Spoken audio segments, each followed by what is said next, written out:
جبریا 6 سالان آنگو ده سال 2014 ده داعش ایرج بر سر بازار کوبانی یه روجاوای کردستانه. کردن باکور و ترکیه به داخازا وکرنا کوریدور آلیکاریه بروجان لکوچه گولانان چالاکین خوانیشاندان لدار خستن. دشش جوتمه هده لسر حساب فرمی یه HDP بریارا لجنا ریوبر یا ناوندی تویتک هات بلاف کرن و تیده بانگل ولاتیان دهات کرن کو در کبن کوچه و گولانان و ایرشن داعشه و هلوستا دستلاتاری آق پارتی پروتستو بکن.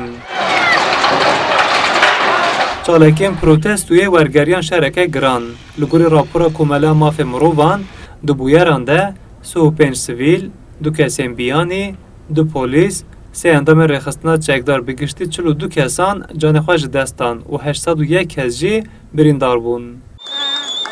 رایدارن آق پارتیه کسین که بانگا در کتنا کوچه و گولانان کرینه و که برپرس ضرارا جانی و مالی دبینن.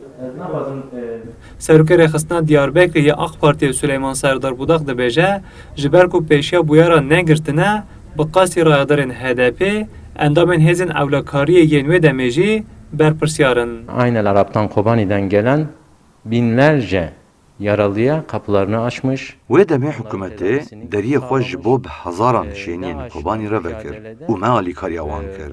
Lê mixabin welatî ve xwendin kolanan û alozî derketin. Me hemûyan ji wan bûyeran zirar dît. Endamên FETÖ jî bi endamên PKK re hevkarî kirin û bûn sebebên wan bûyeran. Piştî hingê fermandarê serbazan û yê ewlekariyê ji doza FETÖyê ji peyvir hatin girtin. Ne tenê rayedarên AK Partiye, rayedarên Partiya Doza Azad Hüdaparê jî HDP û PKK gunehbarê mirin û ziyaniyan dibîne.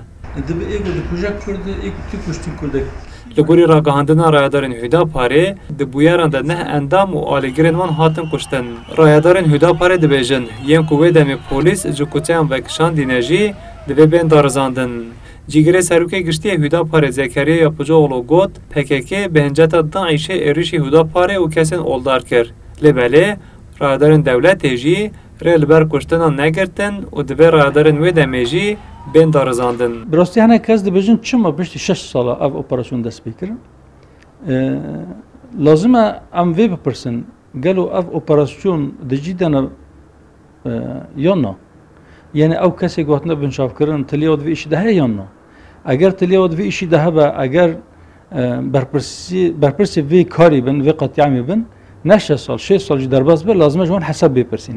Eger na piştî we bûyera bi di masê me hacî ev operasyon dest pê bike lazim e em li dijî bê bisekin.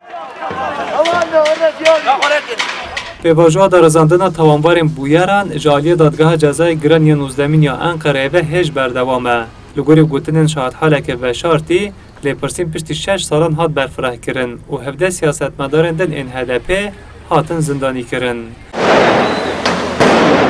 Şahethal dibêje bi fermana endamê KCK Duran Kalkan biriya hevserokê DBP yê wê demê Kamuran Yüksek bû Selaheddîn Demirtaş hatiye gotin ku bila xelk derbikevin kolanan û li ser vê yekê li jina rêveberiya navendiya HDP biriya Twitterê bang li welatiyan kiriye ku ji bo Kobanî derbikevin kolanan.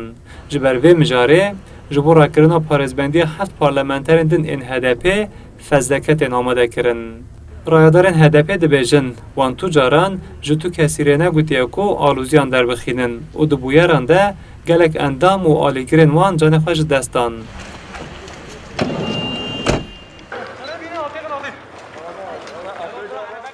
Rayedarên HDP desthilatdariya AK Partiye wekî berpirsê bûyeran dibîne. Wekîla Seroka Koma HDP Meral Danış Beştaş jî dibêje wan banga çalakiyên demokratîk kirine. Lê belê heta ku Erdogan gotî Kobanî li ber ketinê jî tu kes nehatu bikuştin. Lê piştî van gotinan bûyer mezin bûn.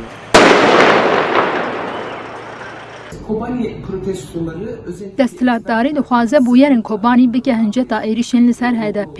Desthilatdariyê wê demê pişta xwe da xelkê Kobanî û me jî xwest ku em vê rewşê bi çalakiyên demokratîk protesto bikin. Em her dibêjin divê berpirsyarên bûyerê bên aşkerekirin û darizandin. Heta niha tenê berpirsyarên kuştina du kesan hatine darizandin. Lê ji bilî wan berpirsyareke kuştinên din nehatiye darizandin. Berpirsyarê bûyerê desthilatdar e. Divê serokwezîrê û wezîrê karê navxweyê wê demê tiştên ku dizanin bêjin.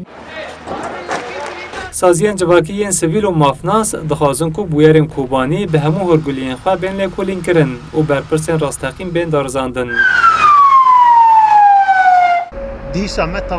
مافنا صدق زیلان پارێزەری هم مارباتên ku zarokên wan jî canê xwe ji dest dabû kir. Li gorî nirxandina Sıdqı Zîlan, to berpirsyariyeke Selaheddîn Demirtaş di bûyeran de nîne.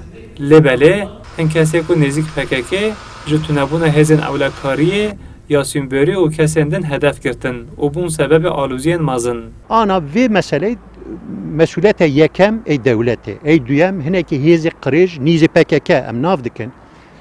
Asla HDP tiştekî wisa nexwastiye nezî ew dikin, yani tasvîb dikin. Selaheddîn Demirtaş pir zirarê mezin dî vê meseleyê da.